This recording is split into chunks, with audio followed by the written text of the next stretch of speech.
Yang akan menyampaikan kajian di sore hari ini adalah Al-Ustadz Dr. Raihanul Bahrain, hafizahullahu ta'ala. Dan Alhamdulillah, beliau sudah bersama dengan jamaah di Masjid Al-Quwah Bandung. Mari kita langsung saja simak kajian Islam ilmiah di sore hari ini. Kami segenap kru yang bertugas mengucapkan selamat menyimak. Dan kepada Ustadz kami persilakan, falyatafaddal mashkurah.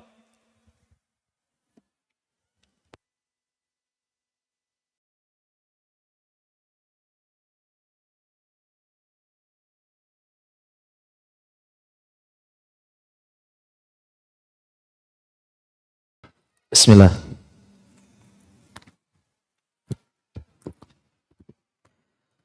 Bismillahirrahmanirrahim. Alhamdulillahirabbil alamin. Wassalatu wassalamu ala asyrafil anbiya'i wal mursalin Muhammadin wa ala alihi wa sahbihi ajma'in, amma ba'd. Para jamaah sekalian, kaum muslimin dan muslimat yang semoga dirahmati dan disayangi oleh Allah Subhanahu wa taala. Assalamualaikum warahmatullahi wabarakatuh. Alhamdulillah, segala puja dan puji kepada Allah. Salawat dan salam kepada suri teladan kita Nabi Muhammad sallallahu alaihi wasallam. Para jamaah sekalian, tema kita di sore hari yang penuh berkah ini judulnya bukan sehidup semati tapi sehidup sesurga. Dan salah satu yang terkait dengan tema kita adalah buku saku yang saya bahas ini, yang insya Allah beberapa jamaah sudah mendapatkan bukunya, yaitu Rumah Tangga Sehidup Sesurga. Rumah Tangga Sehidup Sesurga. Dan salah satu cara mewujudkannya adalah memahami karakter dasar suami istri dalam psikologi Islam. Jadi salah satu cara agar kita bisa sehidup semati, bukan sehidup semati tapi sehidup sesurga, kita harus saling memahami karakter dasar dari masing-masing suami maupun istri. Kita bahas dulu judul paling atas, Rumah Tangga Sehidup Sesurga. Mungkin kita pernah mendengar ya, ungkapan sehidup semati. Dek, Neng, Akang maunya sehidup semati. Cinta sehidup semati. Dan ini tentu kurang romantis. Karena ya kalau Akang mati ya udah Kang, ntar saya nikah lagi. Ya udah Neng, nanti kalau Neng mati udah selesai, habis. Selesai cerita, kita tutup. Wassalamualaikum warahmatullahi wabarakatuh. Ntar Akang nikah lagi. Lupa.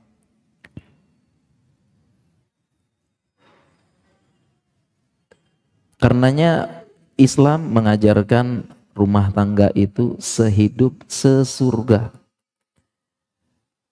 Dan ini sebagai motivasi dan banyak dalil anjuran motivasi agar mewujudkan tujuan ini, yaitu sehidup sesurga.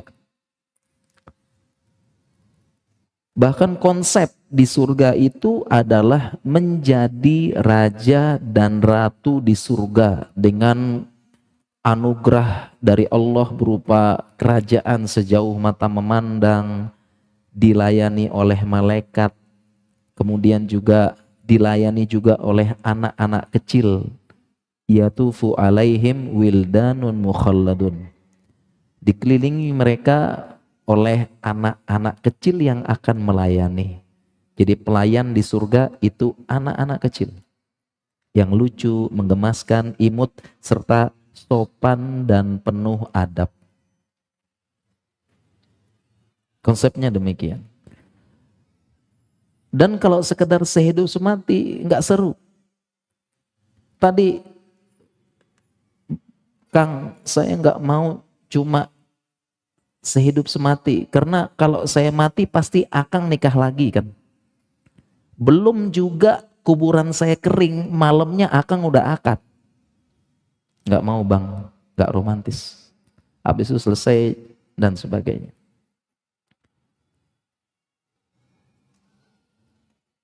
Apalagi yang meninggal suami duluan. Istri menikah lagi lupa sama suami yang pertama, karena secara karakter di sini wanita diciptakan tidak bisa membagi cinta asmara. Tidak bisa.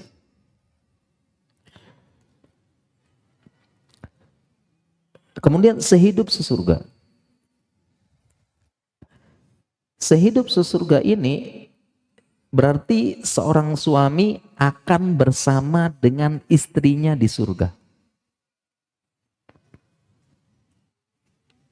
Dan seharusnya ini menjadi visi misi yang terus digaungkan, dibahas bersama istri.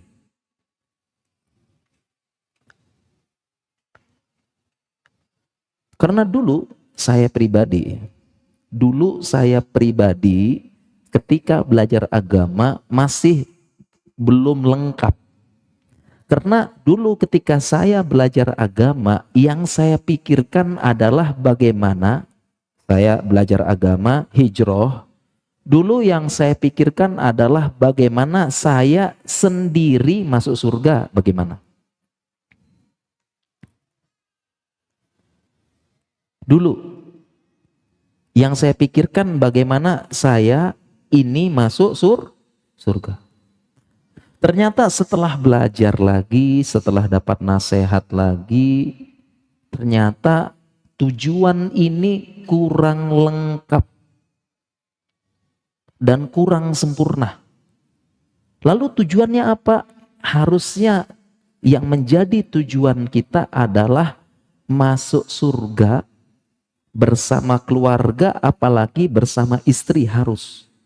Terutama bersama istri. Jadi sekarang yang punya mindset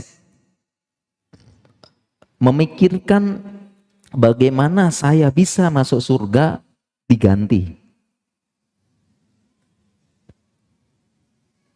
Bagaimana saya bisa masuk surga bersama istri, sehidup sesurga, dan masuk surga bersama anak-anak diganti. Bukan hanya itu, ini pun perlu sering dibahas, disampaikan. Terutama kepada istri.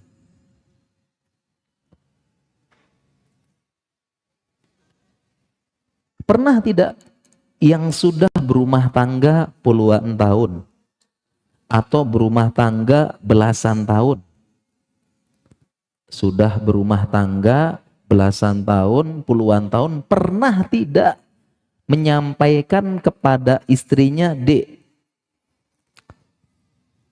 Abang, Akang, Neng, di Bandung pakai Neng ya, Neng, Akang maunya masuk surga bareng Neng. Kita sehidup sesurga ya Neng. Pernah tidak? Yang nikah belasan tahun, puluhan tahun, pernah tidak ngomong sama istrinya, Neng, Akang mau sama Neng sehidup sesurga. Nanti kita masuk surga bareng-bareng ya Neng. Pernah enggak? Kalau belum pernah, segera sekarang.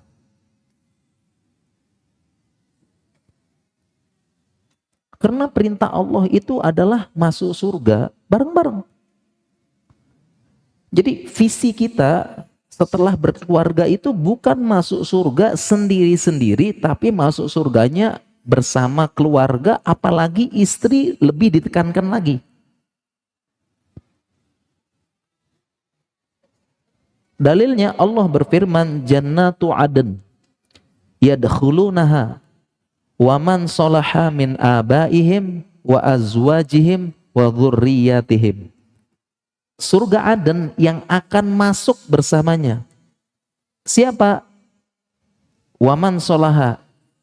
Mereka-mereka yang soleh solehah dari bapak-bapak, dari bapaknya, dari istri-istrinya, dan dari anak keturunannya masuk surga bareng-bareng. Dan ayat ini ditafsirkan oleh Ibnu Katsir, beliau mengatakan yujma'u bainahum wa baina ahbabihim fiha minal abai wa ahlihi wal abna. Jadi Allah akan mengumpulkan mereka bersama yang dicintai dari bapak mereka, keluar istri mereka, dan anak-anak mereka.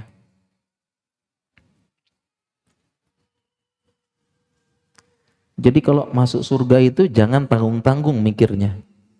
Masuk surga sendiri, masuk surga itu bareng-bareng. Sekeluarga, apalagi sama istri, terlalu banyak ayat-ayat yang menekankan bahwasanya suami itu akan masuk surga sama istrinya dan menjadi raja dan ratu di surga. Banyak ayat-ayat yang berbicara seperti itu, sebagaimana firman Allah, hum wa azwajuhum fi dhilalin alal araiki muttaqiun. Dan mereka hum wa azwajuhum, dan mereka bersama istri-istri mereka fi dhilalin, di bawah naungan. Sebagian tafsir naungan pohon di surga, naungan tempat yang nyaman di surga. Hum wa azwajuhum, mereka bersama istri, mereka bersama istri di surga. Karena konsepnya begitu di surga.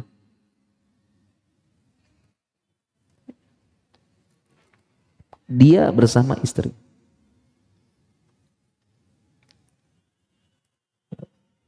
Dan di surga tidak ada jomblo. Tidak ada jomblo di surga. Disebutkan dalam hadis. Kenapa? Karena konsepnya dipasang-pasangkan.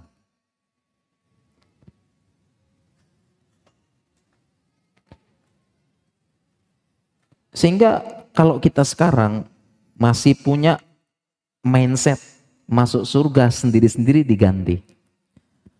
Kemudian jangan sampai tidak pernah, kan ini kan tujuan kita bersama masuk surga bareng-bareng. Jangan sampai di dunia ini tidak pernah disosialisasikan, tidak pernah dibahas, tidak pernah diungkapkan. Sekarang kita lagi musimnya nih, musim pemilihan katanya ya. Rame-rame menyampaikan apa? Visi, misi, tujuan, program ke depan, target. Begitu juga kita di dunia ini, kita juga pasti ada tujuan kita hidup di dunia ini. Ketika suami, kepala rumah tangga pasti punya tujuan hidup, visi, misi, mau kemana. Sehingga jangan sampai seorang suami tidak pernah ngomong sama istrinya, Dek, programnya programnya abang, programnya akang neng, programnya akang di dunia ini, visi misinya akang sebagai pemimpin rumah tangga ini, kita masuk surga bareng-bareng. Seorang ayah, bapak, suami, pimpinan rumah tangga harus pernah berkata seperti ini di depan semua keluarganya. Harus pernah. Karena dia pemimpinnya, ar-rijalu qawwamuna 'alan nisa, pimpinan. Yang akan memimpin memimpin menjadi nahkoda bahtera rumah tangga. Sang ayah sebagai nahkodanya. Sejak akad dimulailah sauh jangkar diangkat. Berjalan bahtera rumah tangga dimulai dari pinggir pantai, selat yang kecil, lautan, benua, dan itu pun dihantam dengan berbagai macam ujian, ombak, angin kencang, halilintar, petir, awan yang hitam, ombak yang tinggi, besar, tsunami dan sebagainya. Bagaimana seorang ayah tersebut memimpin bahtera ini yang diisi awaknya oleh istri dan anak-anaknya untuk berlabuh di tempat pelabuhan terakhir, yaitu surga Allah yang tertinggi, Firdausil A'la. Itu dipimpin oleh ayah dan suami. Sehingga jangan sampai seorang suami, seorang ayah nggak jelas visi misinya, tidak pernah mensosialisasikan, tidak pernah mengatakan kepada anggota keluarganya visi misinya apa, tujuannya apa, nggak pernah duduk bareng dengan anak-anak, kita akan masuk surga sekeluarga, kemudian sama istrinya sekian belas tahun tidak pernah bilang, Neng, abang mau bawa Neng ke surga bareng-bareng, karena itu tujuan hidup akang di dunia.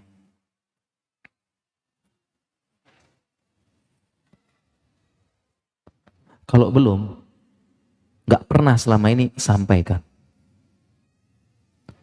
Dan begitu juga dengan anggota keluarga juga. Saling mengingatkan.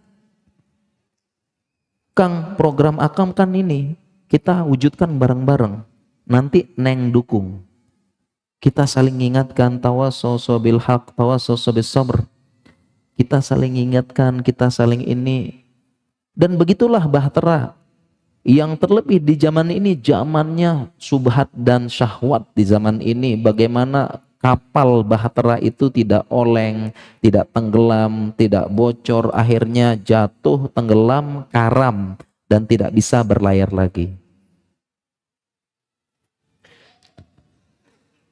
Perlu kerjasama dari semua anggota kru kapal bahtera tersebut mewujudkan sampai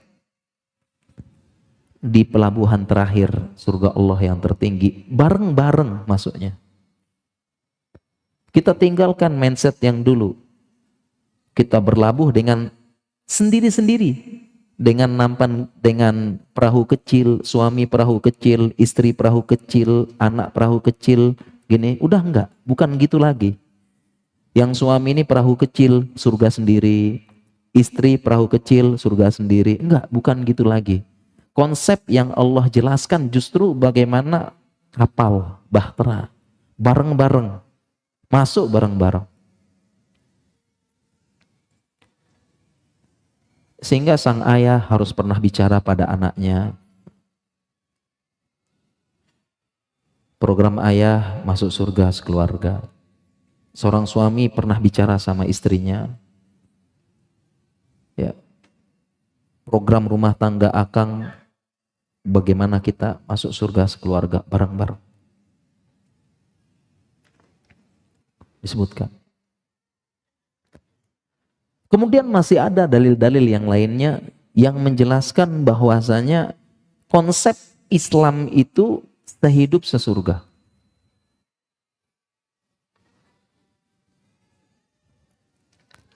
Dalil lainnya yaitu dalam Al-Quran, istri itu diungkapkan dengan kata-kata sohibah. Sohibah artinya apa? Sahabat. Sohibah yashabu artinya apa? Menemani. Dan dalam Al-Quran, istri itu disebut dengan sohibah.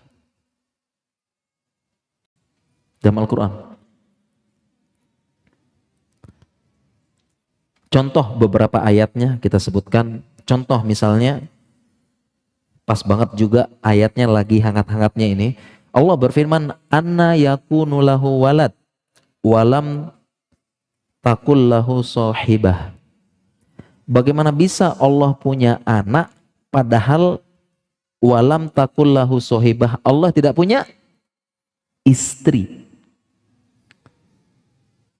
Dalam Al-Quran istri disebut sahibah. Dan ini ditafsirkan oleh ahli tafsir As-Sa'di, as-sahibah ay zaujah. Sahibah itu maksudnya adalah istri. Dalam ayat yang lain kembali disebutkan hal yang sama. Allah berfirman dalam ayat yang lain, yauma yafirrul mar'u min akhihi wa ummihi wa abihi wa sahibatihi wa banih.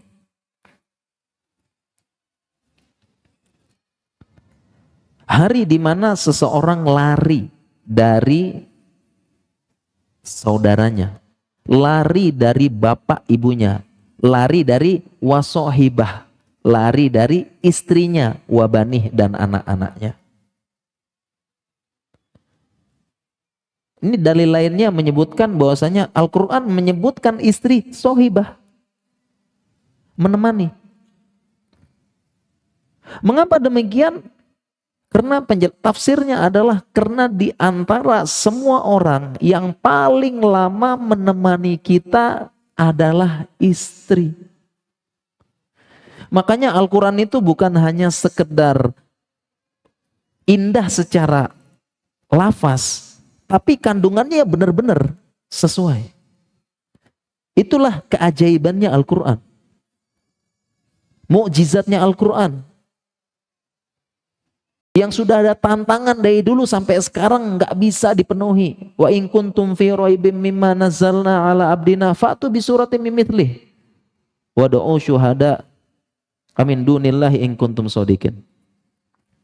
Itu Al-Quran.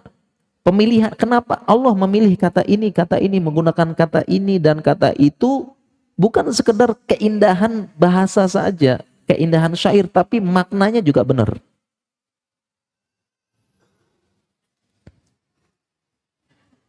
Allah sebutkan istri sebagai sohibah. Secara letterlek terjemahnya yang menemani, karena yang paling lama menemani kita di dunia ini adalah istri.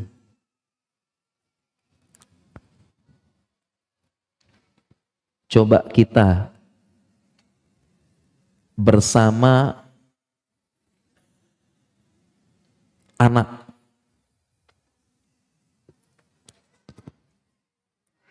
Berapa lama kita tinggal sama anak? Berapa lama? Dulu normalnya anak itu tinggal sama orang tuanya sampai SMA. Setelah itu anak pergi kuliah, pergi merantau ke kota lainnya. Justru anak-anak disuruh tinggal di kota ini nggak mau merantau. Bahkan anak-anak ada yang tinggal di kota Bandung, sekolahnya di Bandung, tetap pengen ngekos. Pengen ngerasakan pisah dari orang tua. Dulu juga begitu, teman saya juga ada. Orang tuanya di Jogja, dia teman saya, Fakultas Kedokteran UGM di Jogja juga, ternyata dia ngekos. Kenapa? Gak pengen kayak teman-teman, gak mau tinggal sama orang tua. Jadi kita sama anak 18, 17 tahun, 17-18 tahun.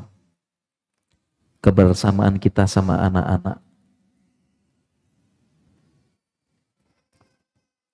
Apalagi anak-anak sekarang SMA mondok.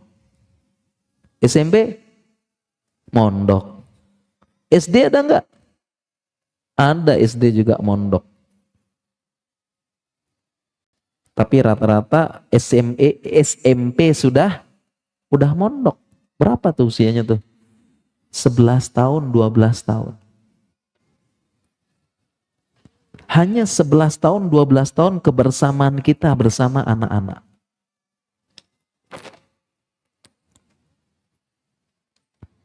Berarti orang tua juga begitu. Kita bersama orang tua hanya segitu juga. Sebentar. Terlebih kita punya anak perempuan. Anak perempuan pun sebentar, lebih sebentar lagi. Sampai-sampai ada ungkapan dalam bahasa Arab, innal binta dhaifatun fi baiti abiha. Al-bint, anak perempuan itu tamu di rumah bapaknya. Anak perempuan tamu di rumah bapaknya. Kenapa kira-kira? Anak perempuan tamu di rumah bapaknya. Kenapa demikian? Karena ungkapan bahwasanya anak perempuan hanya sebentar kebersamaan sama orang tuanya. 11 tahun, 12 tahun mondok. Setelah itu jadi tamu. Kapan datang ke rumah? Liburan semester. Sepekan, 2 pekan. Bertamu ke rumah bapaknya, habis itu pergi. Akhir semester, satu pekan, 2 pekan. Bertamu lagi rumah bapaknya, habis itu pergi. Lulus pondok, lulus kuliah, nikah. Dibawa sama suami. Lebaran, Idul Fitri datang, bertamu sebentar 1, 2, 3 hari, 4 hari, habis itu pergi. Pergi. Cuma bertamu sebentar di rumah bapaknya, anak perempuan. Sampai-sampai ungkapan tadi disebut tamu. Kalau anak laki-laki kadang-kadang ada yang jaga kandang ya. Perempuan sebentar. Kebersamaan kita sama orang tua, sama anak sebentar. Tetapi bersama istri, makanya tepat Al-Quran menyebutkan sohibah. Dan bukan hanya menemani, tetapi kebersamaan itu, membersamai itu bukan hanya waktunya, tapi kedekatannya juga. Hanya istri yang tidur di sebelah kita. Satu kasur, satu ranjang, satu rumah, hanya istri. Kenapa disebut sohibah? Karena bukan hanya menemani, tapi menemani dengan dekat. Satu kasur, satu ranjang, kemana dan sebagainya. Kita sama anak-anak, sama orang tua paling banter satu rumah, istri satu ranjang, sebelah. Jadi benar-benar membersamai. Makanya tepat disebut dalam Al-Quran sohibah.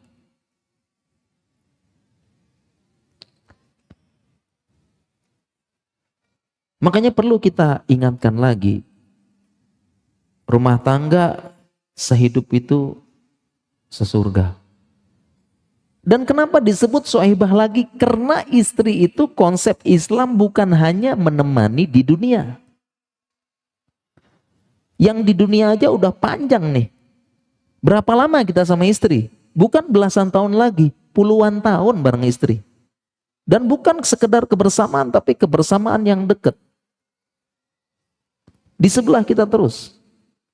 Itu puluhan tahun. Paling lama. Paling lama menemani. Dan tentunya konsep Islam itu sehidup sesurga. Paling lama menemani istri, bahkan bukan hanya di dunia, tetapi istri itu konsep Islam akan menemani kita selama-lamanya di surga.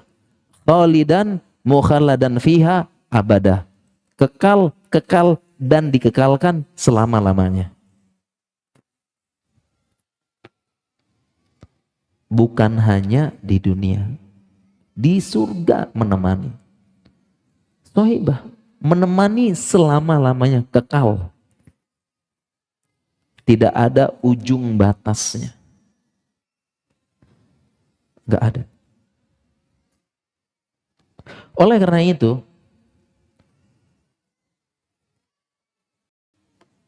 yang selama ini kita lalaikan adalah pertemanan dengan istri dan pasangan kita.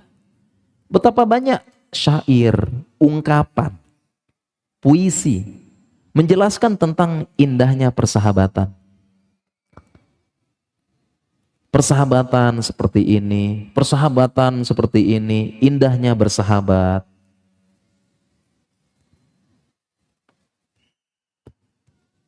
Persahabatan tidak usai dengan waktu. Banyak ungkapan-ungkapan menyebutkan baik berbagai macam jenis. Puisi lah, lagu lah, apalah semuanya, semua tentang persahabatan, tapi persahabatannya dengan teman. Dan Al-Quran mengingatkan jangan lupa dengan persahabatan yang utama, yaitu persahabatan dengan istri. Yang kadang-kadang kita lupa, kadang-kadang kita lalai. Kadang-kadang kita, hubungan kita, persahabatan kita dengan teman-teman sahabat itu lebih akrab, lebih baik, lebih hangat, lebih saling toleransi, lebih saling memaafkan dibandingkan persahabatan dengan istri. Kalau kita memupuk persahabatan, menjalin persahabatan erat dengan teman sahabat, tetapi kita kadang lupa menjalin, menjaga, membina persahabatan kita dengan istri. Kita kadang-kadang lupa.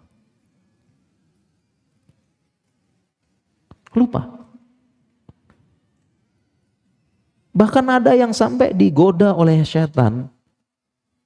Sebagian kita waliyuzubillah itu bersama temannya baik banget. Bersama sahabatnya baik, ramah, sopan, ngomongnya halus. Tapi ketika ngomong sama sahabat utamanya, pasangan istrinya, itu hilang. Lupa. Makanya Al-Quran mengingatkan, sohibah, itu sahabatmu. Lupa kita.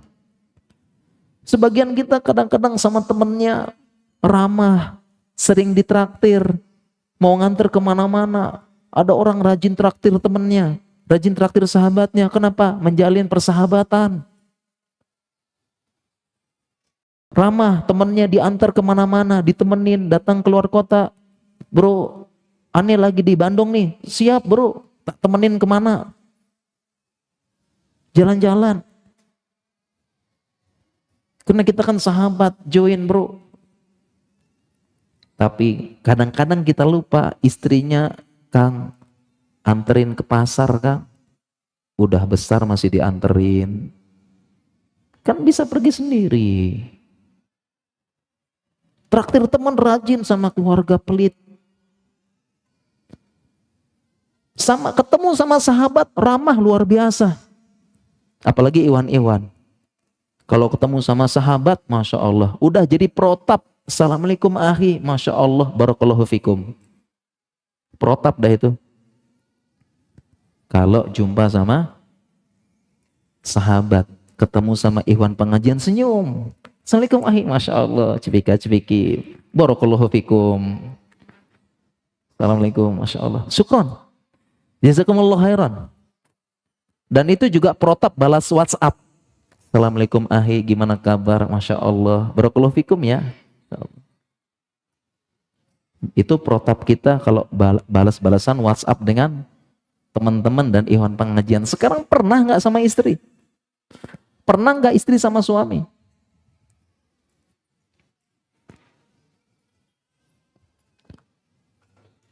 Pernah tidak?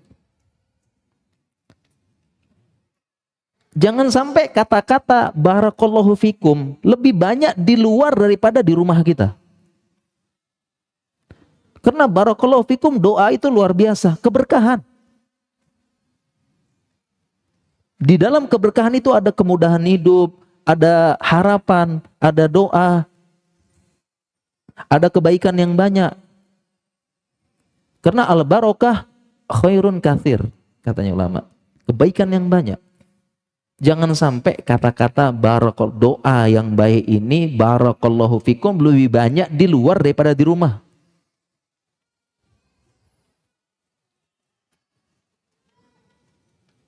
Kan kita gitu ketemu.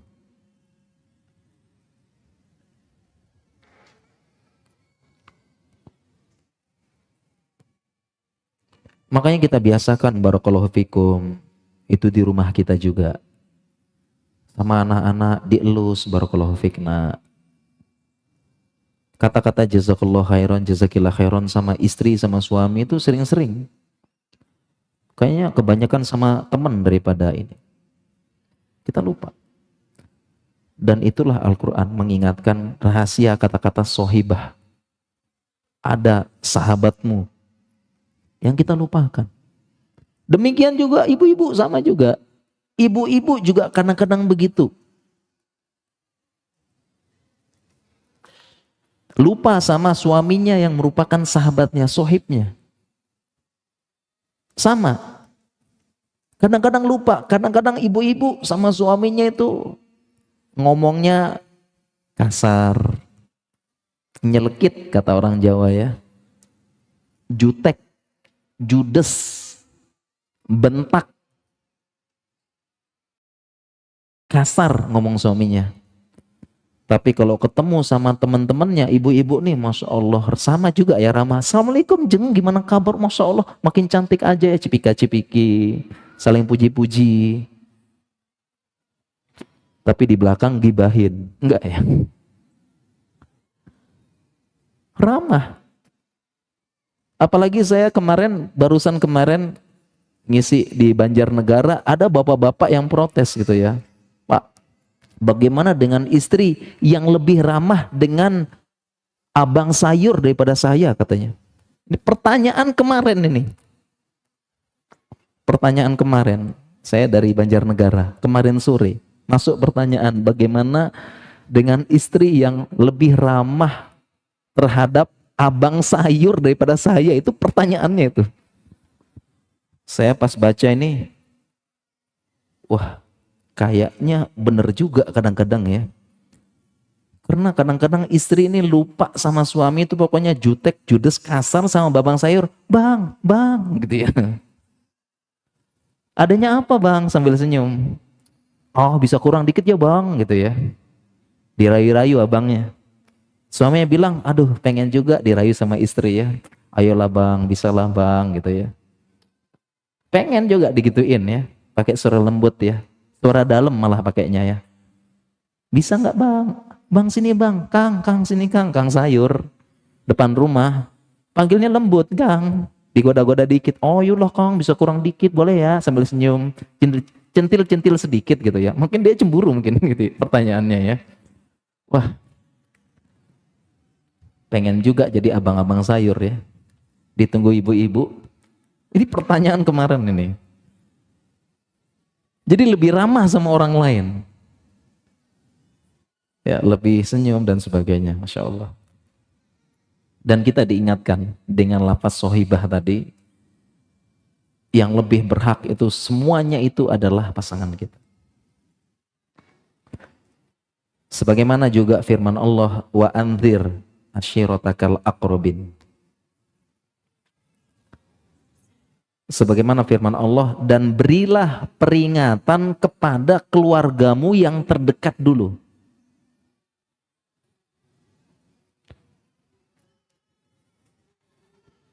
Peringatan kepada siapa? Keluarga yang terdekat dulu.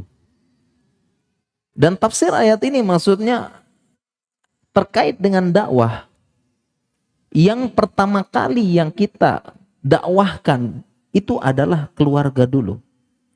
Dan bukan hanya itu, hasil dari dakwah kita. Yang paling berhak itu adalah keluarga dulu. Sehingga kita kan belajar, ngaji, dan sebagainya. Yang paling berhak mendapatkan ilmu kita, ya keluarga dulu, istri dan anak. Kita cari nafkah, yang paling berhak dapat nafkah kita, istri dan anak. Kita senyum. Kita ramah, yang paling berhak mendapatkan ramah dan senyum kita, anak istri kita. Kita dermawan, kita apa, traktir, yang paling berhak anak sama istri kita. Keluarga dekat dulu. Karena terkadang kita ya inilah, kita belajar bareng-bareng di sini, kita saling mengingatkan di sini. Kadang-kadang kita lupa, dan saya juga pernah lupa. Kadang-kadang kita memikirkannya jauh yang luas. memberikan manfaat yang luas, dakwah, memikirkan dakwah di pedalaman, memikirkan dakwah di tempat musibah, bencana, tempat gempa bumi, bagaimana di sana keluarganya kembali, bagaimana anak kecil, anak-anaknya kembali bisa ceria, bagaimana begini, kita pikirkan yang jauh-jauh. Kita punya program dakwah di kota ini, kita punya program dakwah di masjid, bagaimana masjid ramai, masjid ini, ya kalau ada kajian kita pikirkan bagaimana pengajian bapak-bapaknya, bagaimana memfasilitasi ibu-ibu pengajian biar nyaman, nanti bawa anak-anak bagaimana, kita pikirkan, kita punya program dan kita realisasikan.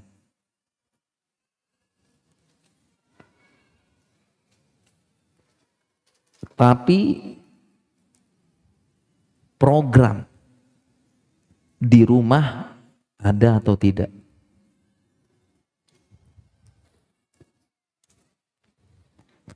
Ada atau tidak?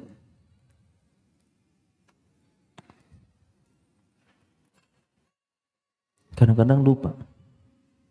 Ini bagaimana bisa masuk surga sekeluarga? Kadang-kadang ya itu kita ingat di luar. Memberi manfaat di luar. Di rumah lupa. Padahal di rumah yang paling utama.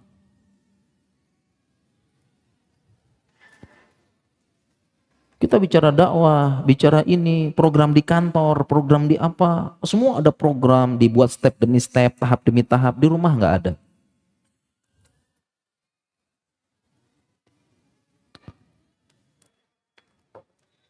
Harusnya di rumah yang lebih berhak. Karena saya dalam rangka mewujudkan bisa sehidup sesurga dengan istri, saya sama istri di rumah ada jadwal ngaji sama istri. Dalam rangka mewujudkan sehidup sesurga dengan istri, di rumah ada program ngaji sama istri. Alhamdulillah saya bisa bahasa Arab. Istri punya basic bahasa Arab, saya printkan 2 kitab Arab, saya printkan 2 kitab tauhid, 1 saya kasih istri, 1 buat saya, kita ngaji. Ada jadwalnya.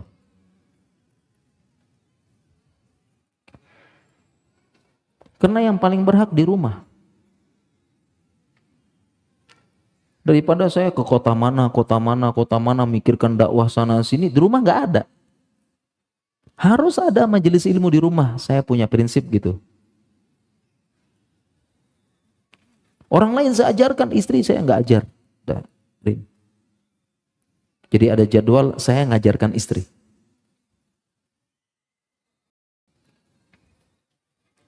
Saya buat jadwalnya sepekan sekali.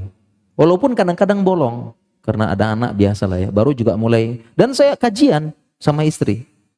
Istri dulu depan saya pegang, saya buka dengan doa majelis ilmu. Bismillahirrahmanirrahim, alhamdulillah alamin sholatu. Istri duduk, saya depan saya. Saya buka dengan doa majelis ilmu, Bismillahirrahmanirrahim. Kalau selesai saya tutup dengan doa kafaratul majelis dengan istri. Dalam rangka mewujudkan sehidup sesurga.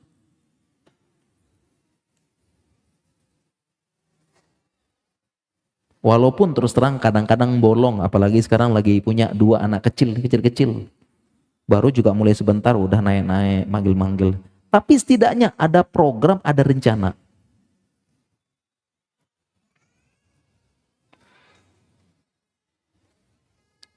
Dan ini saya sampaikan ke istri, ini program saya, Dek. Karena istri saya punya darah Sunda, panggilan saya ke istri Neng, mirip lah. Neng, ini programnya Akang. Saya sama istri panggilnya Neng Akang. Neng, ini programnya Akang dalam rangka supaya kita bisa hidup sesurga.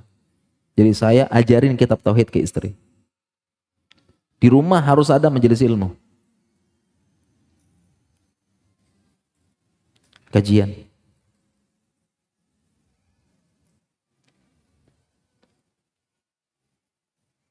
Mewujudkan. Dan saya sampaikan berulang-ulang ke istri. Terus. Saya gaung-gaungkan nanti kita di surga bareng. Pokoknya nanti di surga bareng. Sebagaimana seseorang zaman sekarang lagi musim ya, dia kan sampaikan visi misi terus. Sama suami juga menyampaikan visi misinya pada istrinya terus diingatkan.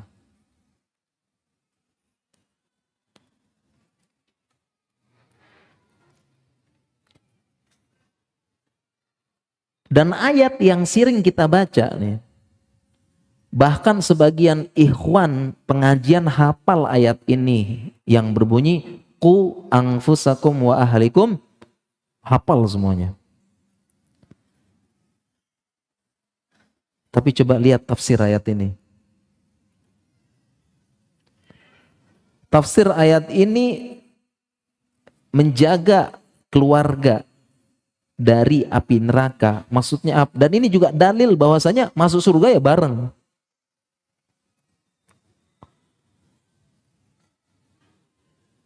Kan menjaga keluarga dari api neraka. Berarti mafhum mukhalafahnya, kalau menjaga keluarga dari api neraka berarti kemana? Ya, keluarga ini ke surga. Gitu. Termasuk sama istri. Ya. Dan istri lebih penekanan lagi, lebih ditekankan lagi. Contoh penekanannya, beberapa ayat dan beberapa hadis-hadis menyebutkan istri itu ahlun, kata-katanya ahlun. Contohnya khairukum li ahlikum, sebaik-baik kalian yang paling baik dengan ahlnya. Ahlun. Dan ahlun itu ada yang menerjemahkan keluarga, ada yang menerjemahkan juga istri. Karena ahlun itu artinya yang layak. Yang layak masuk kepada anggotanya, yang layak tinggal di rumahnya. Ahlun, menempati. Dan ulama mengatakan yang paling layak istri. Makanya hadis tadi khairukum li ahlikum, sebaik-baik kalian yang paling baik sama keluarganya. Ada yang terjemahkan paling baik dengan keluarga, paling baik dengan istri. Karena demikian, ahlun itu adalah yang ahl, yang layak menempati, mendiami, yang masuk. Ya keluarga, tapi yang paling berhak istri.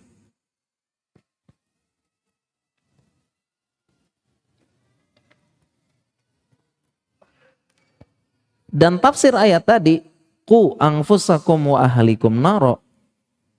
Tafsir beberapa ulama yaitu ai ta'limuhum faraiduddin. Mengajarkan dasar-dasar ilmu agama.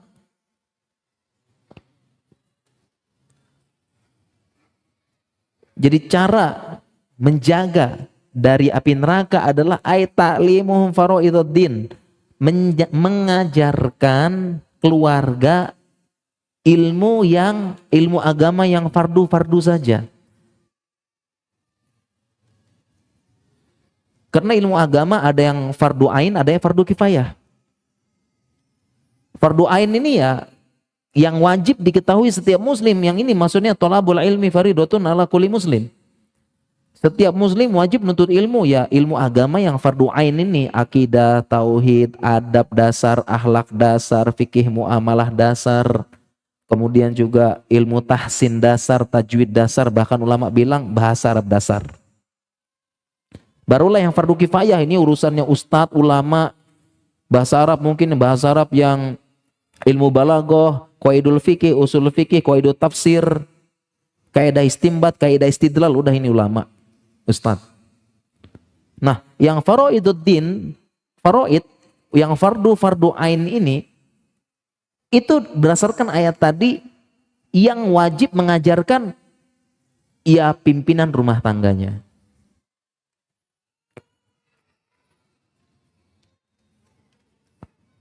Qu anfusakum wa ahlikum naro, ini khitab buat siapa?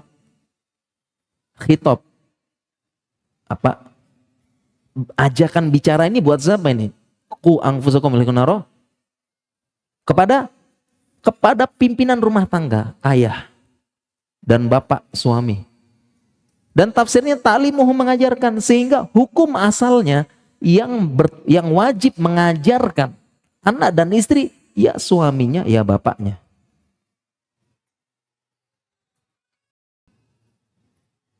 Yang wajib mengajarkan.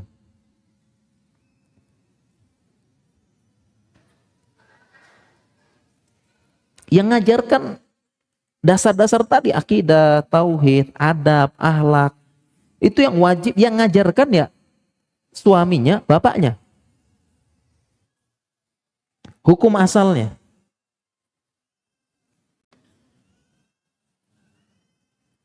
Berarti semua bapak-bapak harus jadi ustadz? Enggak. Karena yang wajib tadi adalah yang dasar-dasar agama, yang semua muslim wajib tahu. Berarti semua bapak, semua suami wajib tahu dan wajib mengajarkan. Sehingga bukan alasan lagi, aduh saya kan bukan ustadz.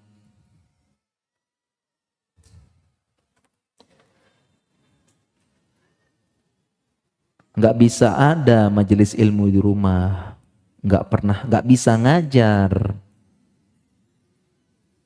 Nggak bisa ngajar istri, nggak bisa ngajar anak. Saya bukan ustadz.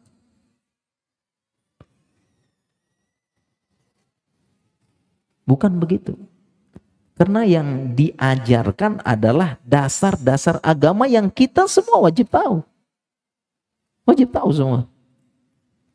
Jadi bukan alasan saya bukan ustadz, tidak pernah ngajar istri, tidak pernah ngajar anak. Semua bisa ngajar.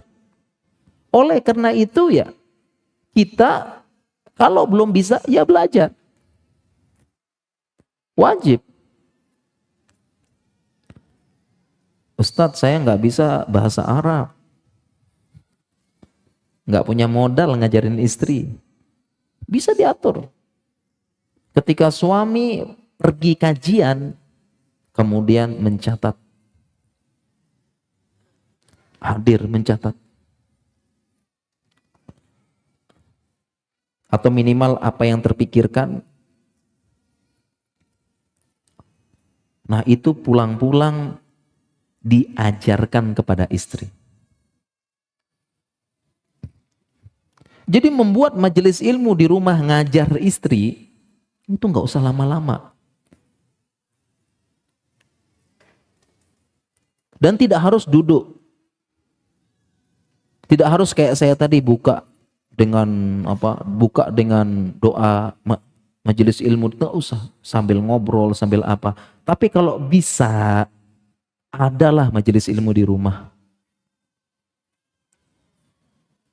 Sempat suami ngajarin istrinya. Saya pribadi pun sama istri itu paling lama 10 menit. Saya panggil sini sebentar, Neng bentar. Jadwal kita hari ini. Ambil, baca, saya bacakan hadis, kan ada bab-babnya kitab tauhid itu, satu bab aja, bacakan, faedahnya jelasin, tutup 10 menit. Alhamdulillah ada majelis ilmu di rumah, 10 menit. Masa nggak ada, panggil sebentar istrinya, duduk sini sebentar. Duduk, kita duduk dengan baik, menghormati, dengan adab majelis ilmu, duduk, pegang, simpen HP, simpen apa, buka sebentar. Kita bacakan hadisnya, bacakan faedah-faedahnya, tutup. Alhamdulillah, udah ada majelis ilmu di rumah, dan sebagai realisasi dari visi misi dan cita-cita bersama sehidup sesurga.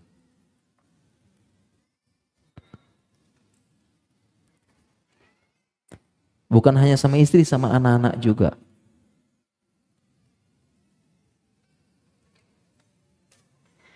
Bapak, siapa yang ngajarin anak-anak dasar-dasar agama? Bapaknya ngajarin. Jadi zohir tafsir ayat tadi itu yang punya tugas, punya kewajiban bapaknya.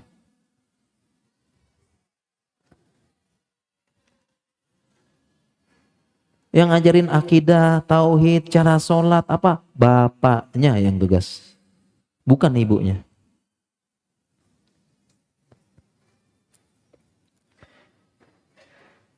Bapaknya yang punya tugas, sehingga bapaknya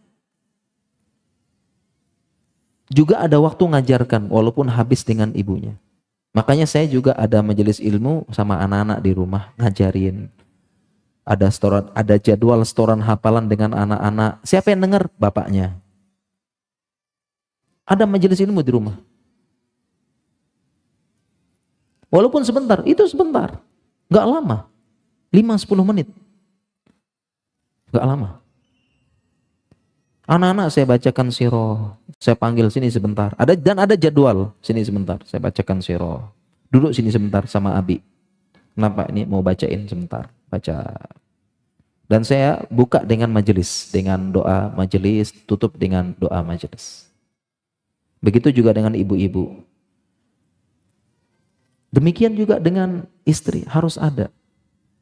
Kenapa harus ada? Karena bukan hanya perintah dan akan ditanya oleh Allah Subhanahu wa taala.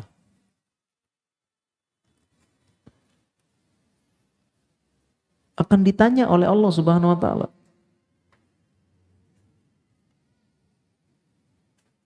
Ditanya oleh Allah Subhanahu di hari kiamat, apa yang sudah kamu lakukan untuk pendidikan istrimu? Ini pertanyaan yang pasti Allah tanyakan kepada kita di hari kiamat.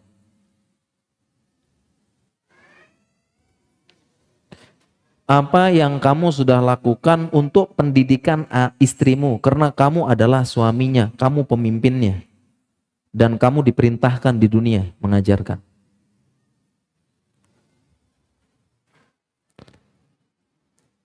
Kira-kira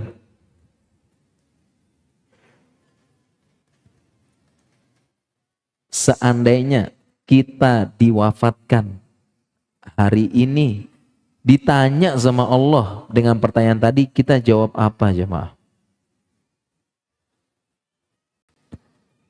Apa yang kita jawab?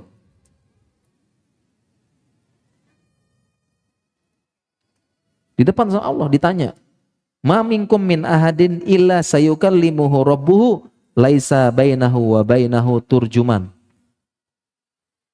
Tidaklah salah seorang pun di antara kalian melainkan akan diajak bicara, diminta pertanggungjawaban dengan Allah langsung. Tidak ada antara dia dan Allah penerjemah. Dalam keadaan berdiri, tidak bergeser kakinya. La tazalu qadama abdin, tidak bergeser kakinya. Dan hari berdiri, bukan duduk, berdiri. Di sidang oleh Allah Subhanahu wa taala. Yauma yaqumun nasu li rabbil alamin, hari di mana manusia berdiri di depan Allah Subhanahu wa taala, Rabb semesta alam. Apa yang kita jawab kira-kira? Pendidikanmu, pendidikan agama untuk istrimu. Makanya jamaah sekalian, akad nikah dalam Al-Qur'an disebut mitsaqon ghalidha. Wa akhadna minkum mitsaqon ghalidha. Akad nikah nih. Akad nikah dalam Al-Quran ini disebut mitsaqon ghalidha, perjanjian yang berat.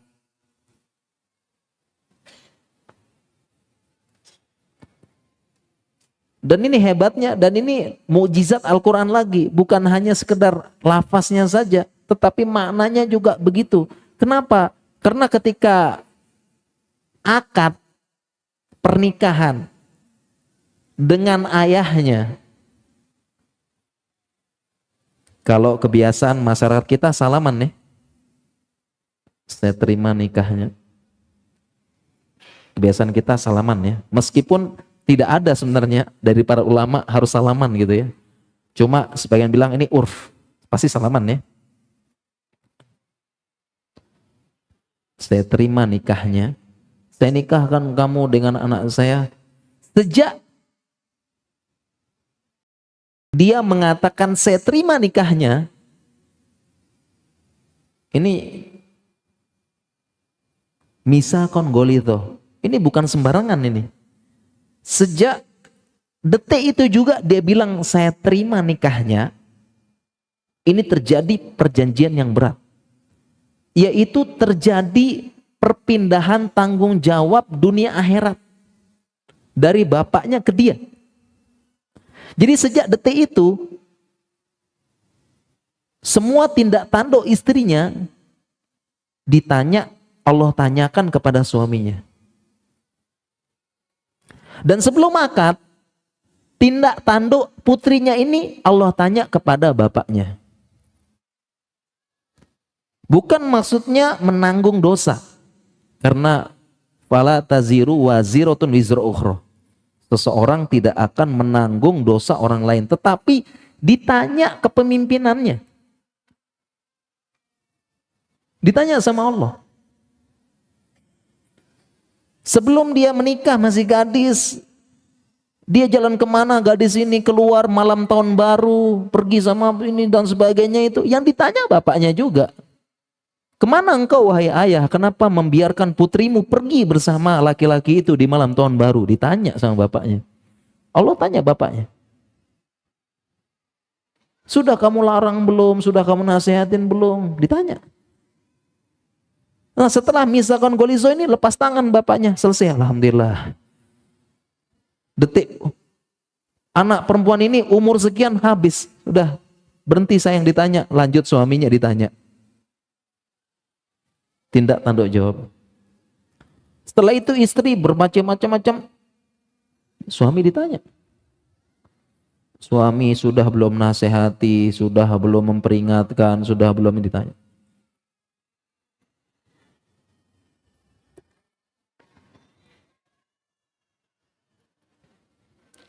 Kita harus punya para jamaah sekalian, kita usahakan di rumah ada pengajaran agama dengan keluarga kita, terutama para istri kita. Syukur-syukur bisa ada majelis ilmu, ya duduk sama istrinya. Kalau belum bisa bahasa Arab, tinggal ambil buku, panggil istrinya, dek sini dek, sini neng, duduk depan abang, sebentar aja 5 menit 10 menit, abang bacakan faedah yang akang dapat dari kajian tadi. Atau beli buku hadis, beli buku apa, sini neng sebentar. Walaupun akang ilmunya masih kurang, tapi ini kewajiban akang ngajarin neng. Bakal ditanya sama Allah. Ya, pokoknya duduk sini sebentar neng, 5-10 menit akang buka sedikit. Bismillahirrahmanirrahim. Alhamdulillahirabbil alamin. Ada hadis ini, faedahnya ini, gini. 5-10 menit tutup. Subhanakallah bihamdika, syahadu alla ilaha illa anta astaghfiruka wa atubu ilaik, selesai. Walaupun akang bukan ustadz neng, yang penting akang punya jawaban depan Allah nanti.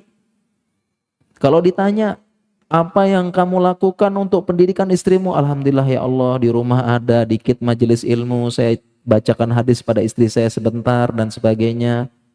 Walaupun sedikit ya Allah, yang penting ada. Punya jawaban depan Allah. Dan mudah-mudahan ada majelis ilmu di rumah, turun keberkahan sebagaimana di keberkahan kita di sini. Nazalat alaihimus sakinah wa ghasyiyatuhumur rahmah wa hafatumul malaikah wa dzakarallahu fiman indah. Mudah-mudahan ada.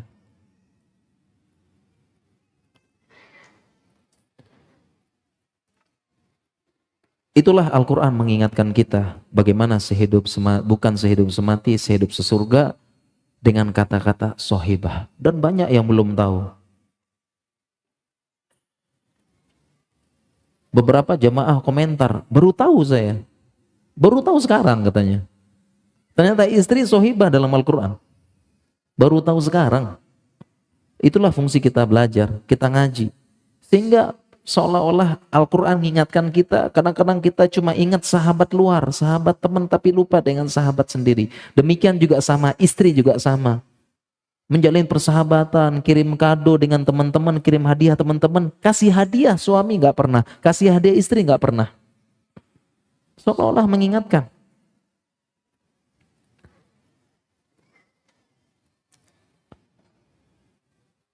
Sehingga katanya persahabatan itu mahal.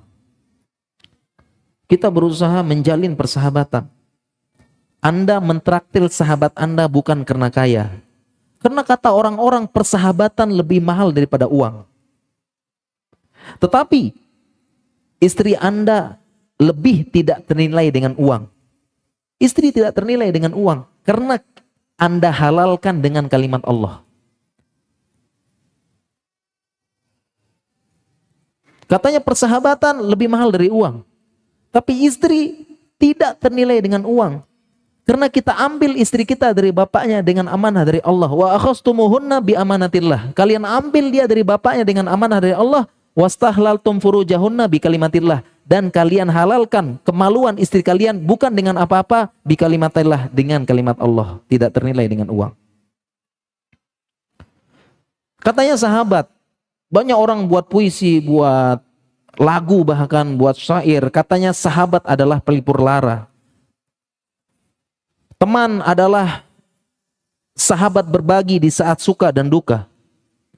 Tetapi kita kadang lupa, istri pasangan adalah pelipur lara yang tidak akan kadaluarsa. Menemani tiap hari, suka, duka, pahit, manis, asam, tangis, ketawa, suka, duka pasangan kita. Banyak syair, puisi mengatakan sahabat adalah saudara.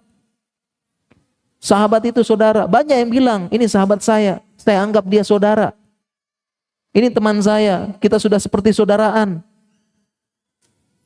Kita saudara tapi beda orang tua. Dia sahabat saya.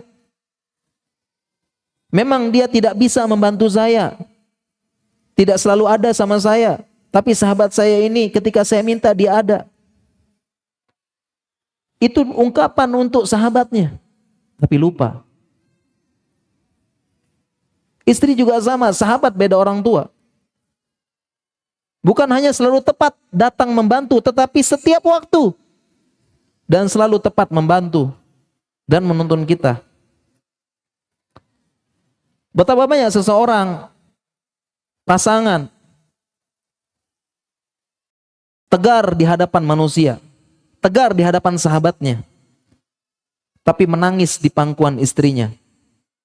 Betapa banyak orang sehat, kuat di rumah, menghadapi dan bersahabat, senyum di depan saudaranya, tapi sampai rumah manja, masuk angin, sakit di sisi istrinya.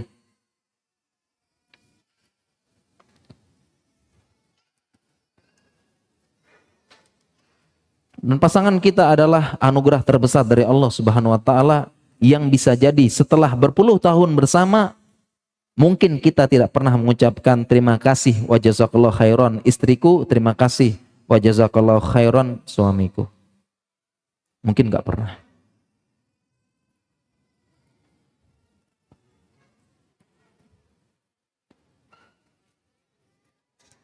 Itulah bagaimana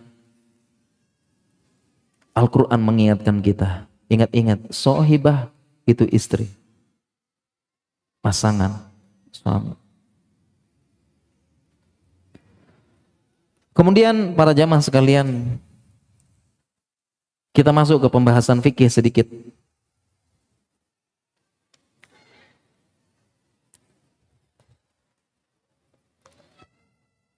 Pembahasan fikih sedikit ya.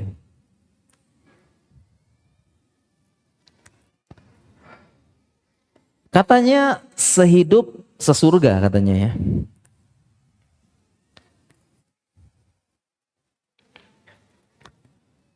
Sehidup sesurga. Lalu bagaimana kalau pasangan kita salah satunya meninggal terlebih dahulu? Setelah meninggal, pasangan kita menikah lagi. Gimana kira-kira?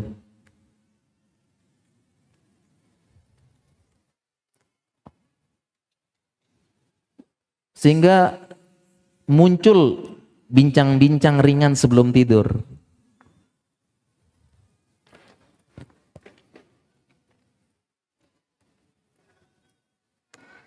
Seorang suami berkata kepada istrinya, bincang-bincang ringan sebelum tidurnya. Wahai istriku, sekiranya aku bisa berdoa, maka aku berdoa kepada Allah agar engkau yang meninggal terlebih dahulu, barulah aku menyusul.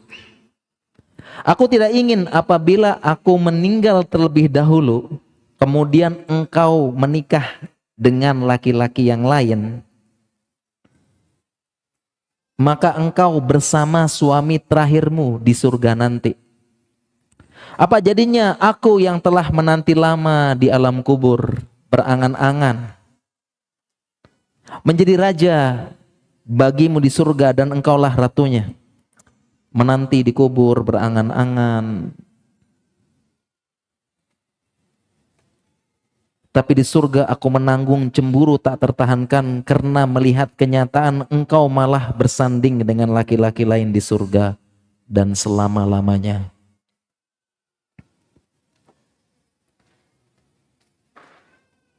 Jadi para suami ini pengennya istrinya mati duluan atau dia mati duluan?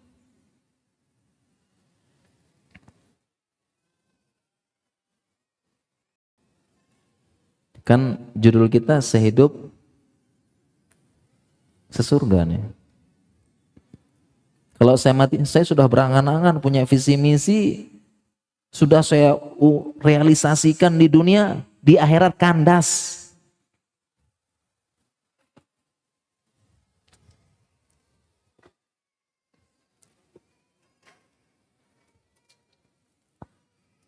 Bagaimana kira-kira para jamaah sekalian?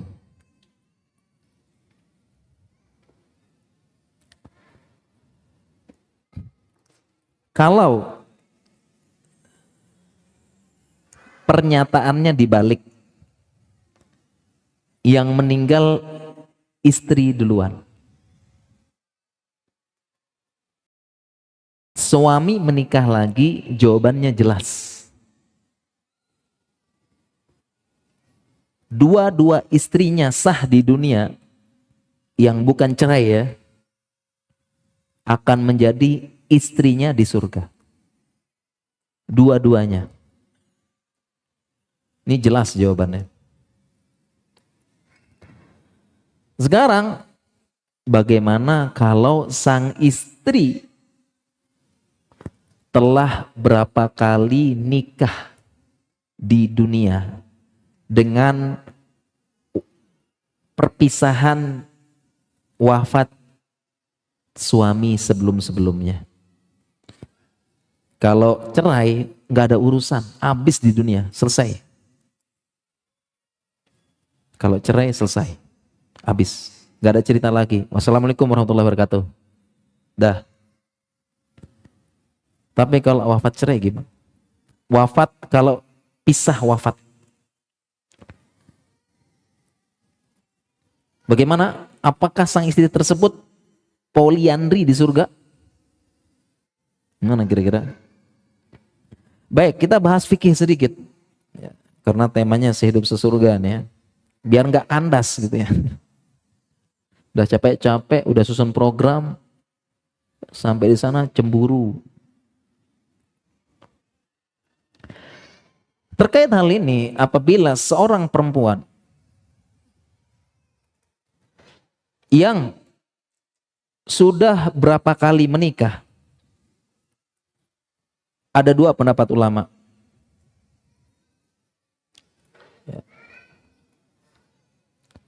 Ada dua pendapat ulama. Yang pertama,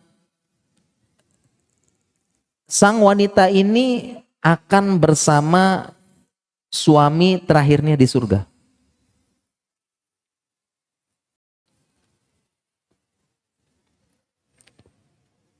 Yang kedua, sang perempuan tadi bisa memilih dengan siapa dia di surga di antara suami-suaminya di dunia.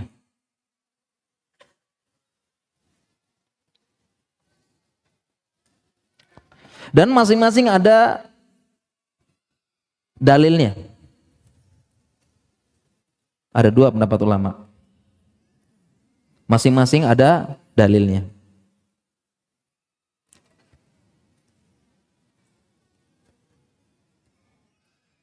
Yang pertama, ulama yang mengatakan bahwasanya seorang istri itu akan tinggal di surga nanti bersama suami terakhirnya. Beberapa hadis-hadis. Contohnya hadis dari Nabi SAW.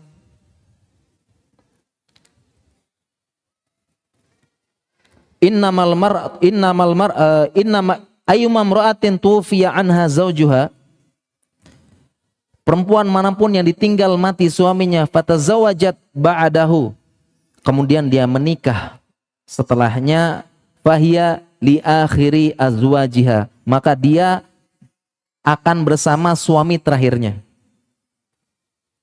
Demikian juga hadis yang lain, al-mar'atu li akhiri azwajiha, perempuan itu akan tinggal bersama suami terakhirnya di surga. Demikian juga sahabat Nabi Huzaifah pernah berpesan kepada istrinya. Dia pernah berpesan kepada istrinya, wahai istriku, in syi'ti antakuni zaujati fil jannah fala tazawaji ba'di. Wahai istriku, kalau engkau mau menjadi istriku di surga, jangan nikah lagi setelahku. Fa innal mar'ata fil jannah li akhiri azwajiha fid dunya. Karena yang namanya perempuan bersama suami terakhirnya yang ada di dunia nanti.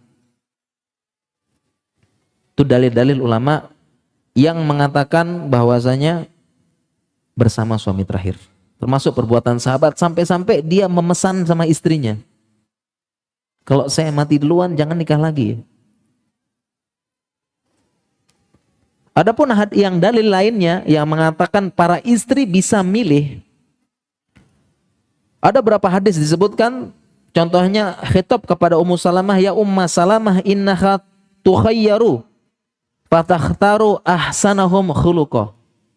Wahai Ummu Salamah, sesungguhnya nanti perempuan ini akan diberikan pilihan dan dia memilih di mana suami-suaminya yang paling baik akhlak dan agamanya.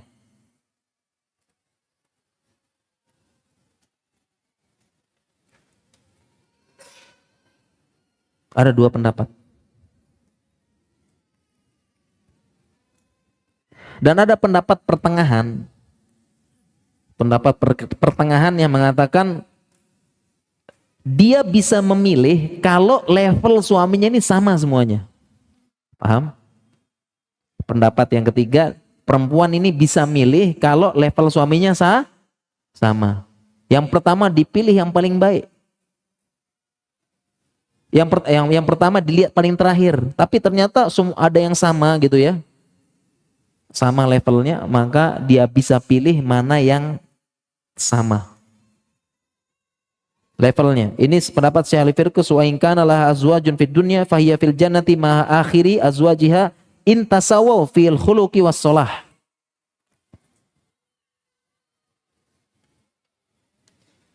Jadi maksudnya katanya beliau, bersama suami terakhir itu kalau suaminya ini sama semuanya. Jadi A ini sama, B sama, C sama, D sama, ya udah sama terakhir. Makanya sahabat Huzaifah bilang, jangan nikah lagi setelahku, karena kemungkinan besar yang menikahi dia, menikahi istrinya setelah dia wafat siapa? Sahabat juga yang nikahi. Ya udah kalau sama berarti dia bersama yang terakhir. Karena di zaman Nabi nggak ada janda nganggur.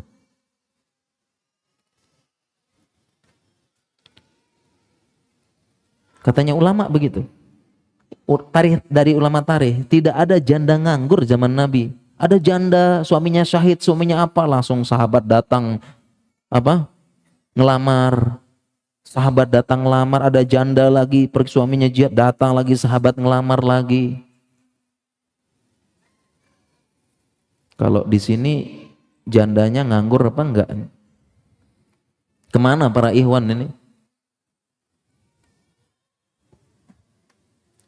Ustadz ketahan sama istri ya. Seperti itu. Dua pendapat. Dan suami mesan. Sehingga saya pernah dapat pertanyaan nih. Ini pembahasan terakhir sebelum kita tanya jawab ya. Nah, pertanyaan sudah lumayan. Sehingga saya pernah dapat pertanyaan. Ini pembahasan penting ya. Ustadz, ini yang bertanya ini temennya. Kayaknya dia malu nih. Saya punya temen yang mana suami barusan meninggal suaminya.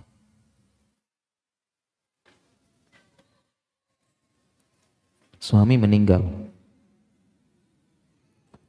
Hanya saja sang suaminya berpesan kepada dia, kalau saya meninggal duluan, kamu jangan nikah lagi.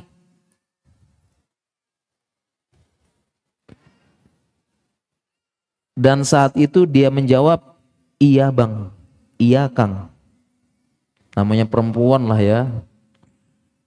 Itu kan bahasa-bahasa gombal gitu ya. Ya jawabnya ya iya saat itu. Jawabnya iya. Qadarullah, suaminya sekarang sudah meninggal. Dan teman saya ini masih muda. Katanya janda kembang mungkin ya.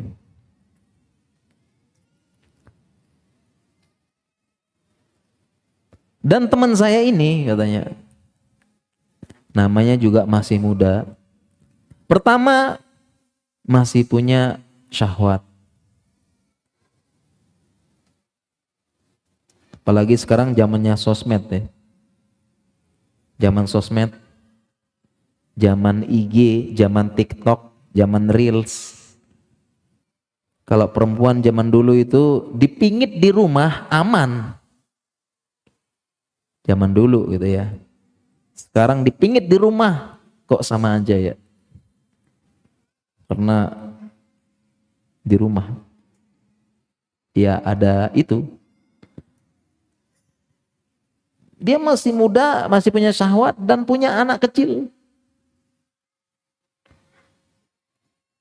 Dia menyampaikan keinginan, saya pengen kalau bisa nikah lagi, tapi teringat janji dia sama suaminya rahimahullah. Dan dia sudah mengiyakan, iya bang, iya kang. Sekarang bagaimana? Makanya para suami ini kira-kira mesen apa sama istrinya? Atau nanti pulang-pulang nanti diskusi, kamu aja mati duluan deh ya.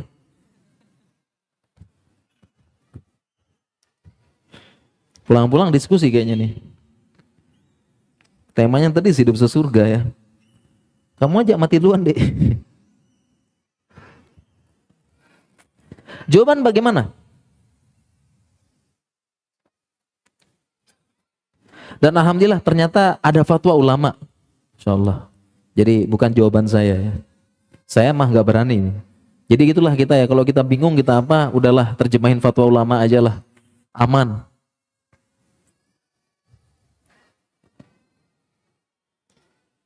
Jadi yang pertama gimana? Intinya menimbang maslahat mafsadah.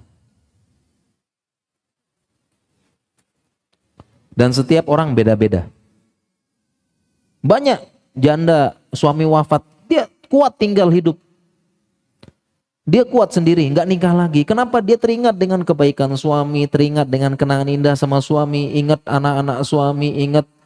Dia nggak bisa lupakan suaminya. Setiap ingat suami nangis, setiap lihat bajunya suami nangis, setiap lewat kantor suami nangis, kuat dia. Dia ingat anak-anak suaminya, dia kuat besarkan, nggak nikah lagi bisa. Tapi ada yang nggak kuat. Maka katanya ditimbang maslahat mafsadah dengan berbagai kaedah, darul mafasid muqaddamun ala jalbil masalih, kemudian masoleh, kemudian irtikabu akhafit dararain, kaedah digunakan. Menimbang maslahat mafsadah, memilih dua madarat yang lebih ringan. Jadi kalau memang dia perempuan tersebut tinggal dan terpapar fitnah nggak kuat, dan akhirnya dia terjerumus dalam fitnah, akhirnya dia karena nggak menikah berzina, kemudian begini dan sebagainya. Jangan-jangan suaminya nunggu di surga, dia mampir ke neraka, waliyazubillah. Gimana bisa masuk surga? Fitnah zaman sekarang. Dan perempuan tidak diciptakan untuk jadi uang oleh Allah Subhanahu wa taala. Dalam Islam, laki-laki menafkahi, istri itu dinafkahi. Perempuan itu dinafkahi dalam Islam. Konsep Islam, perempuan dinafkahi. Dan Allah tidak ciptakan perempuan untuk bekerja di luar dunia yang keras. Konsep dalam Islam perempuan dinafkahi. Kalau suaminya wafat dibalikan sama bapaknya. Bapaknya wajib nafkahi. Kalau bapaknya wafat dikembalikan kepada kakeknya. Kakeknya wajib nafkahi. Kalau kakeknya wafat dikembalikan ke pamannya. Pamannya nafkahi. Kalau tidak bisa saudara laki-lakinya menafkahi. Kalau nggak bisa anaknya. Pokoknya begitu. Kalau tidak bisa baitul mal. Konsep Islam, perempuan dinafkahi.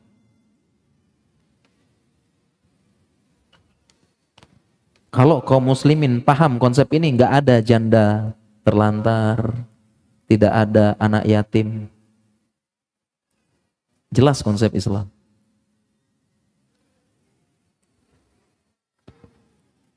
Jadi kalau dia nggak bisa cari uang, terjerumus dalam fitnah, anaknya terlantar, pendidikan, dana, pendidikan butuh uang, susu mahal, popok mahal zaman sini. Sadar lomblo semuanya ya. Jomblo-jomblo sadar ya. Uang mahal gitu ya.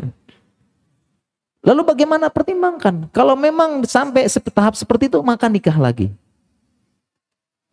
Enggak apa-apa. Menimbang dua madarat. Irtikabu akhafid dararain, memilih dua madarat paling ringan.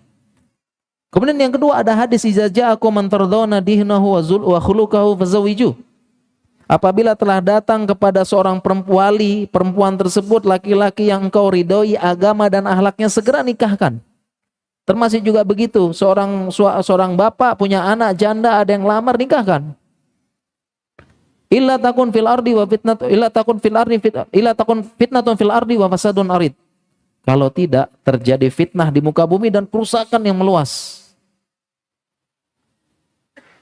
Kemudian selanjutnya lagi, tidak ada, kan nanti gimana cemburu, saya akan patah hati berjumpa dengan engkau sedang bersanding dengan suami terakhir di surga. Jawabannya, di surga sudah tidak ada cemburu lagi. Semua ridho dengan keputusan Allah.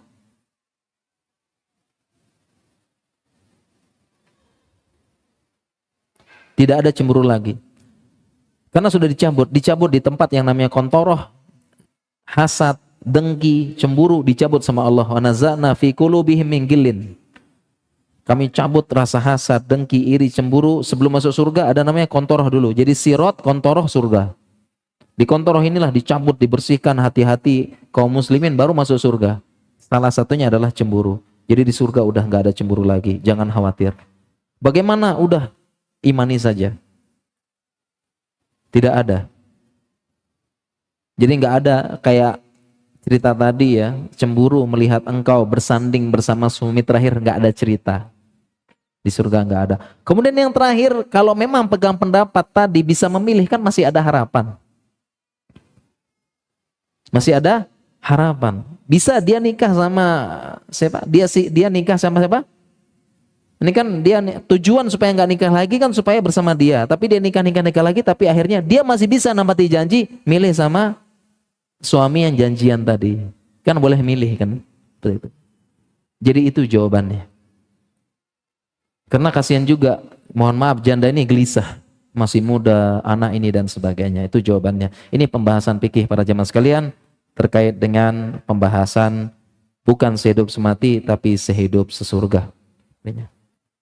Baik, untuk selanjutnya kita lanjutkan dengan tanya jawab insyaallah. Langsung ya. Kita sampai jam berapa? Ya baik, ini 15 menit lagi ya, Masya Allah ya. Ada beberapa pertanyaan dan mudah-mudahan saya bisa menjawabnya.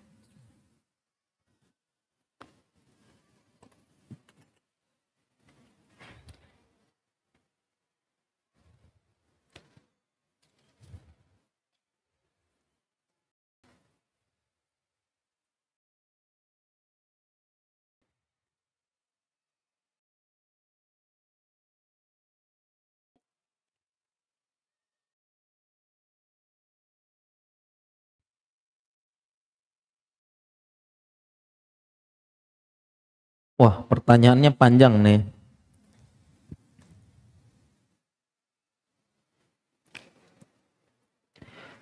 Seorang teman bilang bahwa suaminya saat ada keributan, pertengkaran, suaminya berkata, "Ya udah, kamu pergi sana dan menikahlah sama titik-titik."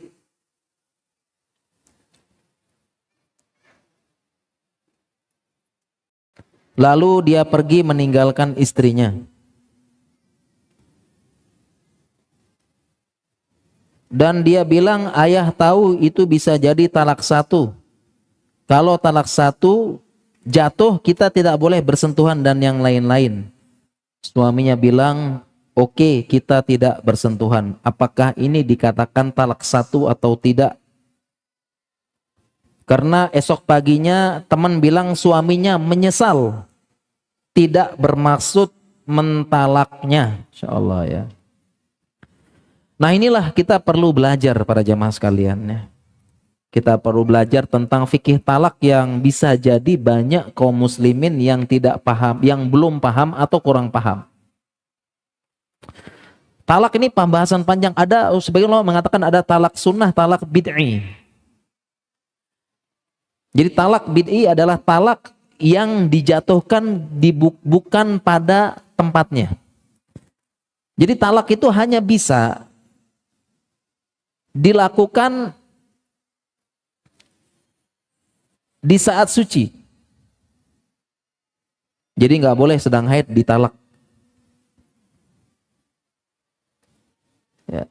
Kemudian setelah suci pun harus pernah melakukan duhul, berhubungan. Jadi kalau suami paham fikih ini, mungkin persentase talak yang terjadi minimal. Jadi talak kalau ketika haid nggak boleh talak. Kemudian ketika suci, kalau belum duhul nggak boleh juga. Sehingga rentang waktu bolehnya talak tuh agak sempit.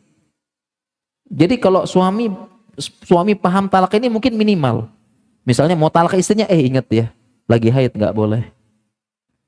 Sedang suci, oh iya ya, selama rentang suci ini belum duhul nggak boleh. Kalau paham semua suami paham, mungkin persentase talak kecil. Kenapa? Dan itu hikmahnya apa? Ternyata hikmahnya supaya nggak mudah-mudahan. Karena bisa jadi ketika sedang haid, kan sedang tidak intim ya. Itu bisa jadi lagi emosi, lagi apa, sedang nggak intim. Akhirnya dia tunggu. Saya tunggu dulu nih selesai haid. Nah selama menunggu haid selesai, pikiran tenang. Mungkin kan emosi sesaat. Kebanyakan talak seperti ini, emosi sesaat. Betapa banyak datang kepada ustadz, saya cuma main-main, saya cuma emosi sesaat, saya ini talak, saya masih cinta sama dia. Demi Allah ustadz, saya masih cinta. Saya cuma emosi sesaat. Tapi kalau sudah jatuh talak, ya udah jatuh talak. Emosi sesaat. Banyak kayak gitu, nyesal seperti ini banyak. Nyesel mentalak. Tidak bermaksud. Karena emosi sesaat. Banyak seperti ini. Apalagi waliyazubillah terjadi sampai talak 3. Talak bain. Bainnya kubro lagi. Jadi kalau talak bain kubro. Ini pisah. Bagaimana cara kembali? Cara kembalinya pada suaminya, sang istri ini, mantan istrinya harus pernah nikah sama laki-laki lain dulu. Dan pernah berhubungan. Baru cerai, dengan cerai yang benar baru bisa balik lagi sama suaminya. Jadi kalau tidak mau istri kita dicoba sama laki-laki lain, jangan main-main dengan talak. Nggak boleh. Harus dicoba sama laki-laki lain dulu. Duhul dulu sama laki-laki lain. Kalau sudah talak bain kubro, nggak bisa balik sama suami. Talak 1, talak 2 bisa balik. Kalau talak 3 mau balik, nggak bisa. Harus pernah dicoba sama laki-laki lain dulu dengan pernikahan yang sah. Hatta tazuki usailatau wa yazuqa isolataki, katanya Nabi. Nggak bisa. Harus pernah saling bertukar madu kalian berdua. Jangan main banyak gitu seperti itu. Dan kenapa kalau paham fikih talak tadi sedikit persentase talak di Indonesia? Karena tadi lagi haid ya, nggak boleh talak nih. Nunggu dulu. Nah, ketika nunggu tenang. Kemudian begitu juga masa suci. Masa suci belum pernah duhul, jangan dulu talak. Ya, hikmahnya apa? Hikmahnya bisa jadi setelah duhul, setelah merasakan nikmatnya istri baru, oh ya ya istriku nikmat juga ya, jangan deh, jangan ditalak deh gitu loh. Ini hikmahnya. Kemudian juga terkait pertanyaan ini, talak satu, talak dua, ini saya perlu tahu rincian kata-katanya apa ini ya. Makanya para jamaah sekalian, urusan talak atau tidak, itu bukan sekedar ngomong seperti ini, tapi harus dibawa ke KUA. Jadi tidak bisa kita jawab, apakah ini sudah jatuh talak apa enggak? Enggak bisa. Harus dengar dari istri, harus dengar dari suami. Dan itu pun depan KUA, depan kodi. Makanya banyak ulama, saya sering dengar menjawab pertanyaan, ditanya, wahai saya, suamiku begini-begini, dia ucap begini, apakah jatuh talak apa enggak? Maka jawaban ulama ini, Syekh Fauzan, izhab ila kodi, izhabi ila kodi. Pergi ke kodi tanya, udah jatuh talak apa enggak? Kita nggak boleh sembarangan berfatwa. Oh ini kalau ini udah jatuh talak satu, nggak bisa. Apalagi yang lapor cuma, apalagi ungkapan dengan surat doang, apalagi pengakuan sepihak, cuma istrinya yang ngomong. Ustaz udah jatuh talak belum? Suami saya ngomong gini-gini, oh jatuh talak itu. Enggak boleh. Harus dipanggil suaminya juga, bener gak kamu kata gini? Dan itu lebih baik di depan kodi, depan KUA. Jadi kayak begini saya nggak bisa jawab. Apakah talak satu apa enggak? Dan nggak boleh saya jawab. Harus dipanggil sama istri dulu. Dan konsekuensinya berat nih. Kalau saya bilang talak satu, berat konsekuensinya nih. Nggak bisa jawab. Tapi kita bisa kasih ilmunya saja. Ringkasnya, terkait dengan talak lafaz, dan ini perlu tahu kaum muslimin, lafaz talak ada dua. Pertama, lafaz yang sorih, dan yang kedua lafaz yang goiru sorih. Lafaz talak yang tegas dan lafaz talak yang tidak tegas. Ada dua lafaz talak. Kalau lafaz talak yang tegas, ya udah kata-kata yang memang itu jelas talak. Contohnya talak, cerai. Di Indonesia ini dua lafaz talak yang sorih. Fulan talak fulanah, alan ceraikan alanah. Ini namanya lafaz talak sorih. Cerai dan talak, setahu saya ini cuma dua yang sorih di Indonesia. Kalau ini udah memang talak. Kalau ngomong gitu suami talak langsung. Baik itu main-main maupun serius. Baik itu bermaksud maupun tidak bermaksud. Atau cerai, makanya jangan main-main. Salasun jidduhun najid wa hazluhun najid. At-talaq, ar-raja' wal idq. Riwayat yang lain al-aqad, tolak, waraja. Ada tiga yang seriusnya dianggap serius, main-mainnya dianggap serius. Talak, nikah, rujuk. Sebagian yang lain al-itku, membebaskan budak. Jadi walaupun suami nggak bermaksud cerai, tapi dia bilang talak, jatuh talak. Itu kalau lafaz sorih. Setahu saya di Indonesia cuma dua, talak dan cerai. Kemudian yang kedua ghairu sorih. Nah ini yang banyak. Ghairu sorih, lafaz talak yang tidak tegas. Contohnya, pulanglah kamu ke rumah orang tuamu. Ini ghairu sorih. Apalagi? Di sini apa katanya nih? Pergilah kamu, keluar dari rumahku. Kembali ke orang tuamu.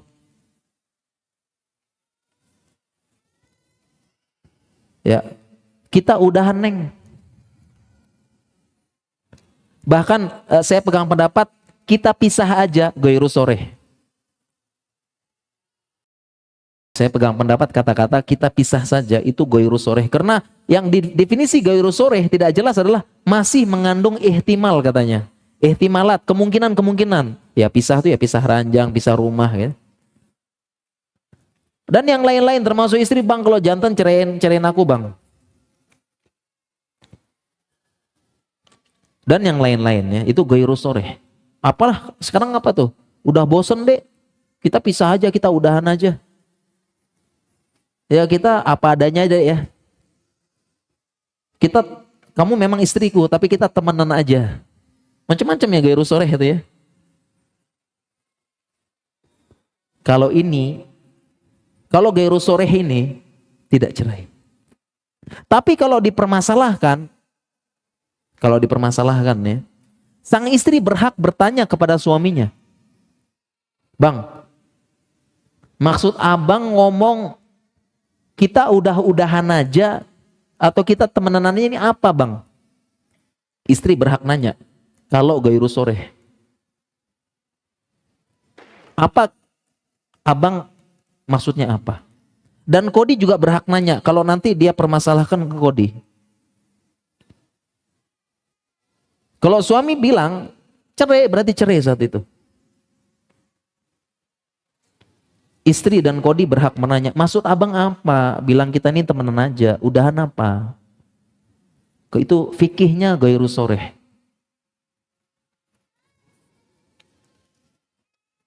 Perlu sesuai dengan niat. Tapi kalau enggak usah dibahas-bahas ya. Oleh karena itu, kalau kata-kata seperti ini saya tidak bisa talak satu. Dan juga ini fikih yang kadang-kadang kita inilah perlu belajar kita ini ya. Kalau talak satu, ini kan pertanyaannya talak satu masih bisa sentuhan apa enggak ya? Jawabannya kalau talak satu, misalnya ada suami bilang sama istri, Dek saya talak kamu. Masih bisa sentuhan enggak? Masih bisa sentuhan? Masih bisa sentuhan enggak? Jawabannya saya pegang pendapat masih bisa. Bahkan harus satu rumah. Ini makanya kita sangat butuh belajar fikih rumah tangga banyak. Kita ini membangun rumah tangga modal bismillah aja. Ya bagus ya modal bismillah ya. Tapi nggak belajar gitu loh. Yang kita pelajari kalau membangun rumah tangga cuma satu, diulang-ulang terus fikih malam pertama itu aja. Diulang-ulang terus ya. Ada Abu Zifaf namanya. Fikih malam pertama. Ini perlu belajar kita. Dan kaum muslimin banyak. Jadi kaum muslimin ini anggapannya kalau sudah talak satu, udah dia harus keluar rumah. Dibawa pakaiannya, dibawa kopernya, dibawa apa pulang ke rumah orang tua. Padahal baru talak satu. Ini gara-gara film. Gara-gara apa? Film gitu kan ya. Bang, udah istrinya bawa koper keluar rumah. Enggak. Kalau talak satu, talak dua, bahkan sebagian ulama mengatakan baru talak satu, talak dua dia masih istrimu.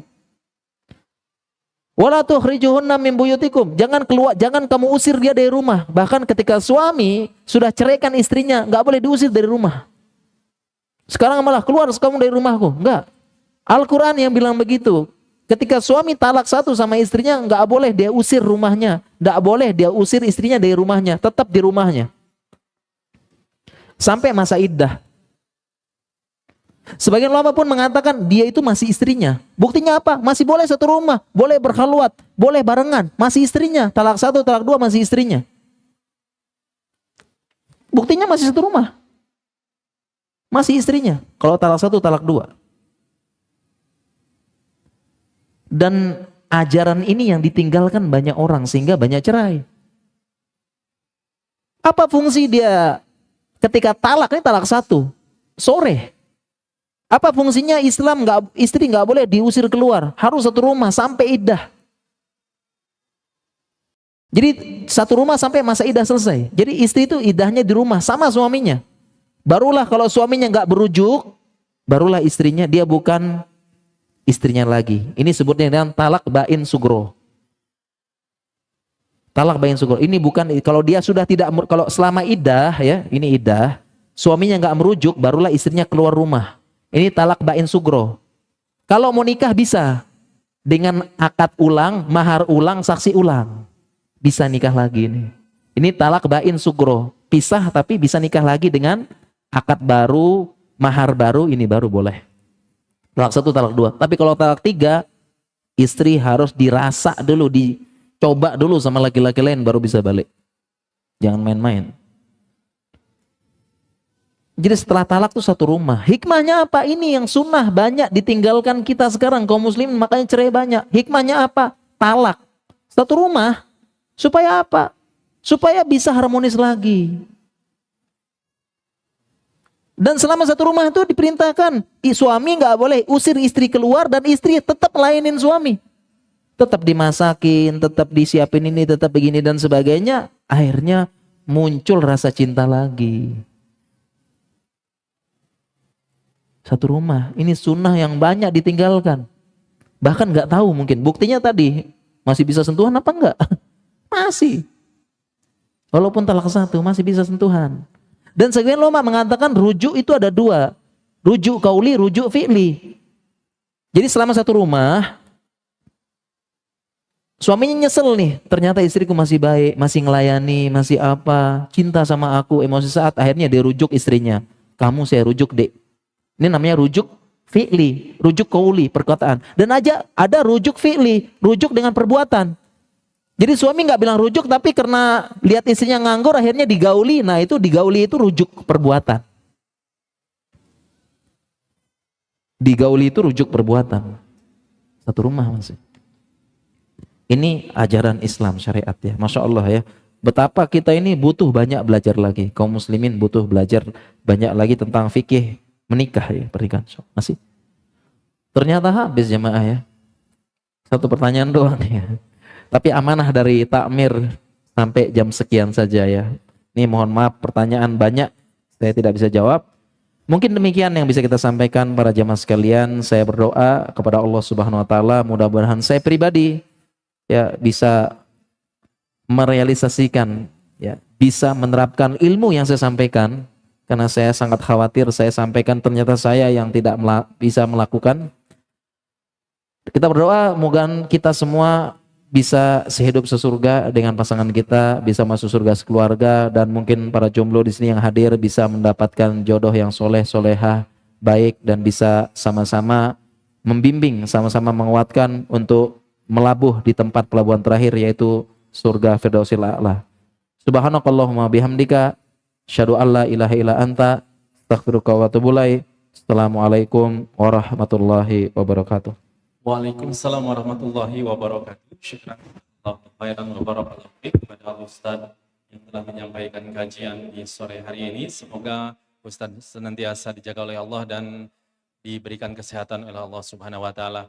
Dan semoga kita yang menyimak memperoleh faidah dan manfaat dan menjadi amal soleh untuk kita semua. Kami informasikan bahwa insya Allah di hari Sabtu besok pada subuh akan hadir program Teladan Rasul bersama Ustaz Aziz Fatur Rahman LC Hafizahullah Ta'ala dalam kisah akhir hayat Nabi Sulaiman alaihi salatu wassalam yang insya Allah akan disiarkan secara langsung di Tarbiyah Sunnah Media, Radio Tarbiyah Sunnah 1476 AM dan juga Tarbiyah Sunnah Channel pada pukul 5.30 waktu Indonesia Barat yang disiarkan langsung dari Masjid Umar bin Khattab, Desa Selasau, Kecamatan Batu Jajar, Kabupaten Bandung Barat. Demikian informasi yang dapat kami sampaikan. Semoga bermanfaat dan kami haturkan terima kasih, syukran jazakumullahu khairan atas kehadiran antum semua. Dan kami informasikan bahwa para hadirin jamaah yang langsung hadir di Masjid Al-Quwah Bandung dipersilakan untuk memberi kesempatan kepada akhwat terlebih dahulu untuk keluar masjid, dan bagi antum yang menunggu di dalam atau di pintu keluar masuk mohon diberikan kesempatan kepada para jamaah yang akan keluar masjid. Demikian semoga bermanfaat. Barakallahu fikum. Subhanakallahumma wa bihamdik asyhadu an la ilaha illa anta astaghfiruka wa atubu ilaik. Wassalamualaikum warahmatullahi wabarakatuh.